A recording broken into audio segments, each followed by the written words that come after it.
ഞാനിപ്പോൾ നിൽക്കുന്നത് നെട്ടയം ചീനിക്കോണം എന്ന് പറയുന്നൊരു സ്ഥലത്താണ് നിൽക്കുന്നത്. എൻ്റെ ഫ്രണ്ട് രമ്യ എൻ്റെ അടുത്തൊരു കാര്യം പറഞ്ഞു, വന്നൊരു വീഡിയോ എടുക്കണമെന്ന് ആവശ്യപ്പെട്ട പ്രകാരം ഞാൻ എടുക്കുകയാണ്. അത് ക്യാൻസർ പേഷ്യൻ്റാണ് പുള്ളി. അപ്പോൾ അവിടെ 2 പേരേ ഉള്ളൂ, ഒരു ഭാര്യയും ഭർത്താവാണ്. വേറെ ആരും സഹായം അവർക്കില്ല. അപ്പോൾ നമ്മളെ കൊണ്ട് ചെയ്യാൻ പറ്റുന്നൊരു സഹായം ചെയ്യാമെന്ന് വിചാരിച്ചാണ് ഞാനിവിടെ എത്തിയത്. അപ്പം രമ്യ, എന്താണ് അവരുടെ കാര്യങ്ങൾ കുറച്ച് പറയാൻ പറ്റുമോ? അവർക്ക് ട്രീറ്റ്മെൻറ്റിന് പോലും കാശില്ലാത്ത ഒരവസ്ഥയാണ്. വളരെ കഷ്ടമാണ്. വാടക വീടാണ്, വാടക കൊടുക്കണം. പിന്നെ ട്രീറ്റ്മെൻറ്റിനുള്ള മെഡിസിൻ, അങ്ങനത്തെ കാര്യങ്ങൾ, പിന്നെ ഫുഡിൻ്റെത് ഒന്നിനും നിവൃത്തിയില്ല. പിന്നെ ആരെങ്കിലുമൊക്കെ സഹായിക്കുന്നുണ്ട്. അപ്പോൾ ഇത് സാധാരണ നിങ്ങൾക്കറിയാമല്ലോ, ഞാൻ ഇങ്ങനത്തെ വീഡിയോ ഒന്നും എടുക്കാറില്ല. പക്ഷേ പുള്ളിക്കാരി പറഞ്ഞ സ്ഥിതിക്ക് നമ്മൾക്ക് ഇത് ആർക്കും എപ്പോൾ വേണേലും വരാം, എന്ത് വേണേലും വരാൻ പറ്റുന്ന ഒരു ഇതാണ്. അപ്പോൾ അതുകൊണ്ട് ഞാൻ ഒന്നും ആലോചിച്ചില്ല, ഞാൻ എടുക്കാമെന്ന് പറഞ്ഞു. അപ്പം ഇത് കണ്ടിട്ട് നിങ്ങളിൽ ആരെങ്കിലുമൊക്കെ സഹായിക്കാൻ പറ്റുന്നവരുണ്ടെങ്കിൽ ഒന്ന് ഹെൽപ്പ് ചെയ്യണം. അതിനോടാണ് ഞാൻ ഈ വീഡിയോ എടുക്കുന്നത്. അപ്പോൾ ഇതാണ് അവർ താമസിക്കുന്ന വീട്. ഇത് വാടകയ്ക്കാണ്. അവർക്ക് റെൻറ്റ് പോലും കൊടുക്കാൻ നിവൃത്തിയില്ല. അപ്പോൾ നമ്മൾക്ക് ചെയ്യാൻ പറ്റുന്ന എന്താണെന്ന് വെച്ചാൽ നമുക്ക് ചെയ്യാം. എന്തായാലും ഞാൻ ആ വീട്ടിലോട്ടൊന്ന് കയറട്ടെ. പരമേ, ഇവർ 2 പേരുമാണ് നമ്മൾ പറഞ്ഞ ആൾക്കാർ. ഈ അച്ഛനാണ് ക്യാൻസർ. അപ്പോൾ ഇത് എവിടെയായിട്ട് വരും വെച്ചാൽ എങ്ങനെയാണ്? ആ, നെഞ്ചിലും ഉണ്ടായിരുന്നു. നെഞ്ചിൽ ഫുൾ വന്നതാണ്. ഇത് കഴിഞ്ഞപ്പോൾ ഇത്തിരി കുറഞ്ഞിട്ട് വീണ്ടും ഉണ്ടെന്നാണ് ഡോക്ടർ പറഞ്ഞത്. പോവില്ലല്ലോ, അത് അവരുടെ ഓപ്പറേഷൻ എല്ലാം ചെയ്താലേ മാറും. അതൊന്നും നമ്മൾ ചെയ്തിട്ടില്ലല്ലോ അല്ലേ? ഇപ്പൊ അവരുടെ സ്റ്റേജ് എത്രയാന്ന് വല്ലതും പറഞ്ഞോ? പറഞ്ഞില്ല, എന്നോട് പറഞ്ഞു. അറിയില്ലേ? അതറിയത്തില്ല. പക്ഷെ ഫുഡൊന്നും കഴിക്കാൻ പറ്റില്ല അല്ലേ? ഫുഡ് പിന്നെ എങ്ങനെയാണ് എന്താ വെള്ളമാണ് കൊടുക്കുന്നതല്ലേ? പൊടിയരി അഴുക വേവിച്ച് ആ വെള്ളം കൊടുക്കും. അത് ഒരുപാട് നേരം നിർത്തി ശാലിച്ചാണ് ഇറക്കുന്നത്.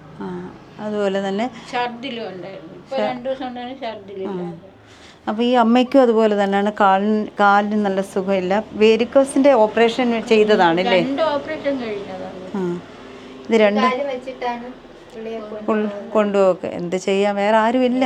അപ്പൊ തന്നെ നമ്മള് കാരണം വെച്ചാൽ ഇവരെ കൊണ്ടുപോയപ്പോ 5 ദിവസം അഴിച്ചില്ല കാല്.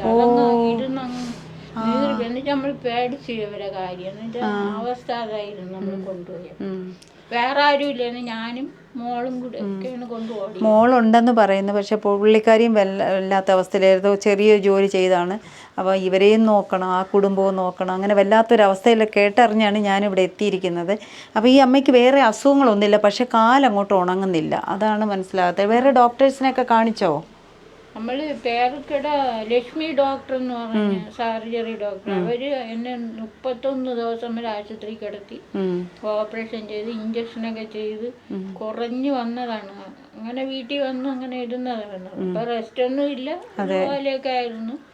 പിന്നെ അപ്പോഴാണ് ഇവർക്ക് വയ്യാതെ.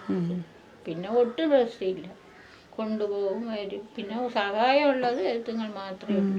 രമ്യയും കുടുംബമാണ് അവർക്ക് വേണ്ടുന്ന സഹായങ്ങളൊക്കെ ചെയ്തു കൊടുക്കുന്നത്. അപ്പം അറിഞ്ഞിപ്പം നമ്മൾക്കും എന്തെങ്കിലും സഹായിക്കണമെന്നുള്ള ആഗ്രഹമുണ്ട്. അപ്പം നിങ്ങൾ ഈ അവസ്ഥകൾ കണ്ടല്ലോ. ഒരുപാട് രോഗികൾ ഇതുപോലെ ഉണ്ടാകാം, പക്ഷേ നമ്മൾക്ക് എല്ലാവരും ഒന്നും അറിയില്ലല്ലോ. അപ്പം ഞാൻ ഒരാഴ്ചക്ക് മുമ്പേ അറിഞ്ഞതാണ്, പക്ഷേ എനിക്ക് അന്ന് ഇറങ്ങാനുള്ള സാഹചര്യം ഇല്ലായിരുന്നു. അപ്പോൾ ഇപ്പോൾ എന്തായാലും ഒന്ന് ഇറങ്ങി അവരുടെ ഒരു വീഡിയോ കവർ ചെയ്യുകയാണ്. അപ്പം അവർക്ക് നിവൃത്തിയില്ലാത്ത വളരെ കഷ്ടപ്പെട്ടവർ ജീവിക്കുകയാണ്. അപ്പോൾ നമ്മളെ കൊണ്ട് പറ്റുന്ന എന്തെങ്കിലും ഒരു ഹെൽപ്പ് നിങ്ങളിൽ നിന്ന് ഞാൻ പ്രതീക്ഷിക്കുന്നുണ്ട്. അപ്പോൾ എന്തെങ്കിലും അവനവനാൽ പറ്റുന്ന സഹായം അവർക്ക് ചെയ്തു കൊടുക്കുമെന്ന് ഞാൻ വിശ്വസിക്കുന്നുണ്ട്. അപ്പോൾ ഞാൻ കുറച്ച് സാധനം കൊണ്ടുവന്നിട്ടുണ്ടമ്മേ, അത് ഞാൻ കൊണ്ടുവരാം. പിന്നെ നിങ്ങളെ ആദ്യമായിട്ട് കാണാൻ വരികയല്ലേ, അപ്പോൾ വെറും കൈയോട് ഞാൻ വരുന്നത് ശരിയല്ലല്ലോ. നമുക്ക് എടുക്കത്തോണ്ട് വരാമേ.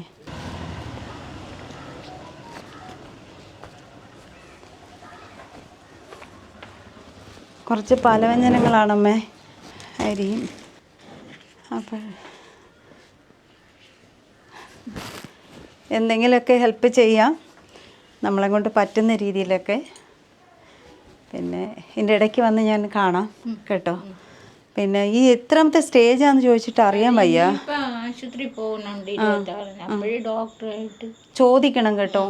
ഇനി എന്നാണ് പോകുന്നത്? 26-ാം തീയതി അല്ലേ? അത് കാര്യമായിട്ട് ചോദിച്ചറിയാൻ ആരും ഇല്ലല്ലോ, അമ്മ മാത്രമാണ് പോകുന്നത്. അതുകൊണ്ട് പറയാൻ ഡോക്ടേഴ്സ് മടിക്കും. ചോദിക്കാനും ഒന്നും അറിയില്ലല്ലോ.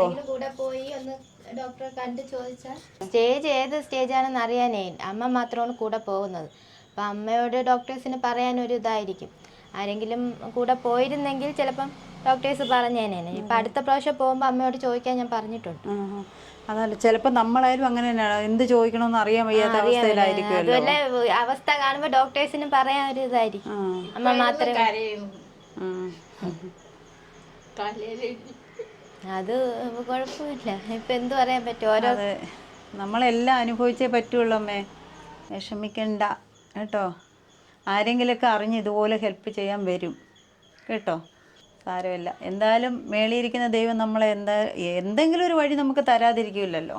അപ്പോൾ ഞാൻ കുറച്ച് പലവ്യഞ്ജനങ്ങളാണ് കൊണ്ടുവന്നത്. അപ്പോൾ എനിക്ക് ഇവിടുത്തെ ഒരു കാര്യങ്ങളും അറിഞ്ഞുകൂടാ. അപ്പം ഞാൻ വന്ന സ്ഥിതിക്ക് നമുക്ക് കുറച്ച് സാധനങ്ങളെങ്കിലും, അത്യാവശ്യം വീട്ടു സാധനങ്ങളൊക്കെ കൊണ്ടുവന്ന് നിങ്ങളെ ഏൽപ്പിക്കാമെന്ന് വിചാരിച്ചു. അപ്പം ഞങ്ങൾ ഇതെല്ലാം കൊണ്ടുവന്ന് അകത്ത് വെച്ചോളൂ അമ്മേ. ഞാൻ വെക്കണോ? ഒറ്റമുറിയൊക്കെ ഉള്ളൂ ഇല്ലേ? ഇത്രയേ ഉള്ളൂ. എന്നാൽ അവർ റെൻ്റൊക്കെ വാങ്ങിക്കുന്നുണ്ടല്ലേ? എത്രയോ പേരെ സഹായിക്കുന്ന നിങ്ങളാണ്. അപ്പോൾ ഇവരെ കൂടെ ഒന്ന് ഹെൽപ്പ് ചെയ്യണം. ഞാൻ ഇവരുടെ അക്കൗണ്ട് നമ്പർ കൊടുത്തേക്കാം. നിങ്ങളെ കൊണ്ട് പറ്റുന്നത് ചെയ്താൽ മതി. 500 അല്ലെങ്കിൽ ഒരു 100 രൂപയായാലും സാരമില്ല. അത്രയും അവർക്കൊരു ഉപകാരമാവും. ആരുമില്ലാത്തവരാണ്. അപ്പം ഞാൻ ഇവരുടെ അക്കൗണ്ട് നമ്പർ കൊടുത്തേക്കാം. നിങ്ങളെ കൊണ്ട് പറ്റുന്നത്, നിങ്ങളൊരു 100 രൂപയായാലും സാരമില്ല. നമ്മളൊരു ഹെൽപ്പ് ചെയ്താൽ അത്രയും നമുക്ക് ദൈവം നമുക്ക് ഒരുപാട് അനുഗ്രഹങ്ങൾ തരും. അപ്പോൾ ഞാൻ അങ്ങനെ പ്രതീക്ഷിച്ചുകൊണ്ട് ഞാനിത് ഈ വീഡിയോ ഇവിടെ വെച്ച് സ്റ്റോപ്പ് ചെയ്യുകയാണ്. അപ്പോൾ വീണ്ടും കാണാം അമ്മേ. ഞാൻ വരും കേട്ടോ. അപ്പോൾ ബാക്കിയെല്ലാം നടക്കട്ടെ. സർട്ടിഫിക്കറ്റൊക്കെ ഉണ്ടല്ലേ? ഓരോ സർട്ടിഫിക്കറ്റുകളെല്ലാമാണിത്. ഇതെല്ലാം ഞാൻ നേരത്തെ എല്ലാം നോക്കിയതാണ്, കണ്ടതാണ്. ഓരോരുത്തർ കൊടുത്ത അപേക്ഷകൾ. അപേക്ഷകളാണല്ലേ?